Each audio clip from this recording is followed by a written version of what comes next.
Welcome to the Grundfos Lab. As a heating installer, you can play a key role in reducing the world's energy consumption and mitigating climate change. Let's take a look at how. Replacing an old circulator in a heating system can save energy, up to 75%. For a typical family, that's about the same energy as it takes to run the TV all year. Check out this demo.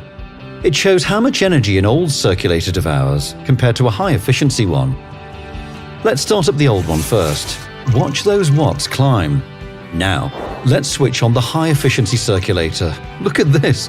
The watts have dropped significantly. As you go about your daily work, you may not feel that one circulator replacement means much. But if you consider all the replacements that you and your colleagues do throughout the year, it adds up to some significant energy savings. In more than 50% of cases where you meet an old heating system like a boiler or heat pump, you meet a Grundfos circulator inside. Changing a circulator is easy, and Grundfos provides various tools to help you find the right replacement. The GO Replace app makes replacement of an old circulator faster and easier. Just download the app and scan the circulator you're replacing.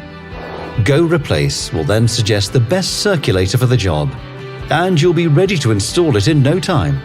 You can also find digital replacement guides on our website. So next time you're heading out on a service call for a heating system, remember you're also getting a chance to do your part for the environment. Thanks for stopping by the Grundfos Lab. See you next time.